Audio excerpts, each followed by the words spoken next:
My deceased girlfriend continues to message me on Facebook. I have the screenshots and don't know what to do. Tonight's kind of a catalyst for this post. I just received another message, and it's worse than any of the others. My girlfriend passed away on the 7th of August, 2012. She was involved in a 3-car collision driving home from work when someone ran a red light. She passed away within minutes on the scene. We had been dating for 5 years at that point.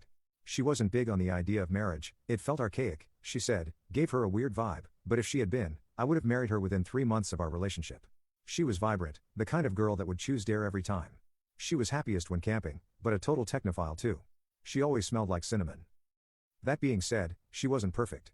She always said something along the lines of, if I cark it first, don't just say good things about me. I've never liked that. If you don't pay me out, you're doing me a disservice. I've got so many flaws, and that's just part of me. So, this is for M. The music she said she liked and the music she actually liked were very different. Her idea of affection was a side hug. She had really long toes, like a chimpanzee. I know that's tangential, but I don't feel right discussing her without you having an idea of what she was like.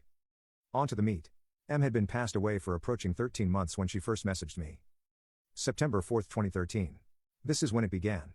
I had left Emily's Facebook account activated so I could send her the occasional message, post on her wall, go through her albums. It felt too final, and too on Emily, to memorialize it. I share access with her mother, Susan, meaning, her mother has her login and password and has spent a total of approximately 3 minutes on the website, or on a computer, total. After a little confusion, I assumed it was her. November 16, 2013. I had received confirmation from Susan that she hadn't logged into M's Facebook since the week of her death. M knew a lot of people, so I instantly assumed this was one of her more tech-savvy friends messing with me in the worst possible way. I noticed pretty much immediately that whoever was chatting with me was recycling old messages from M and my shared chat history. The wheels on the bus comment was from when we were discussing songs to play on a road trip that never eventuated. Hello happened a million times. Around February 2014, Emily started tagging herself in my photos. I would get notifications for them, but the tag would generally always be removed by the time I got to it. The first time I actually caught one, it felt like someone had punched me in the gut. She would tag herself in spaces where it was plausible for her to be, or where she would usually hang out. I've got screenshots of 2, from April and June. These are the only ones I've caught, so they're a little out of the timeline I'm trying to write out. Around this period of time, I stopped being able to sleep. I was too angry to sleep. She would tag herself in random photos every couple of weeks. The friends who noticed and said something thought it was a crazy bug. I found out recently that there have been friends who have noticed and didn't say anything. Some of them have removed me from their Facebook friends list. At this point, some of you may be wondering why I didn't just deleted my Facebook profile. I wish I had. I did for a little while. On days when I can't get out there, though, it's nice having my friends available to chat. It's nice visiting M's page when the little green circle isn't next to her name.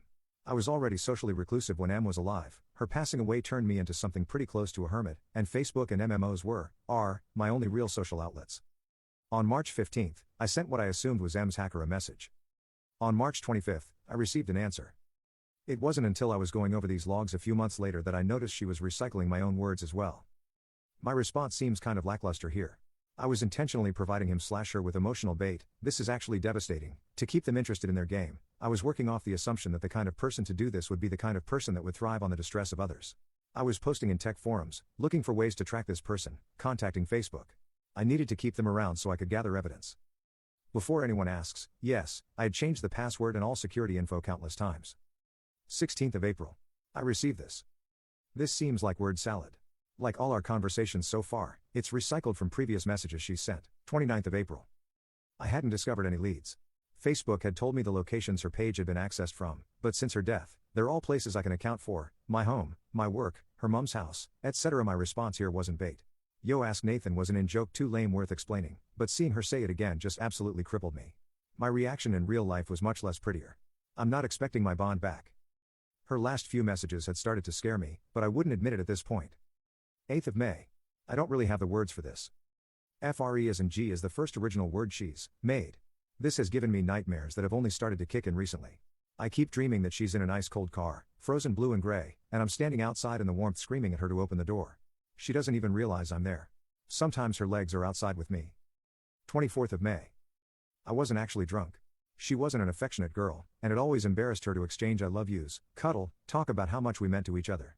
She was more comfortable with it when I was boozed up. I got fake drunk a lot. Her reply is what prompted me to finally memorialize her page, thinking it might help curb this behavior. It might seem innocuous compared to her previous message. It's pasted from an old conversation where I was trying to convince her to let me drive her home from a friend's. In the collision, the dashboard had crushed her. She was severed in a diagonal line from her right hip to midway down her left thigh. One of her legs was found tucked under the backseat.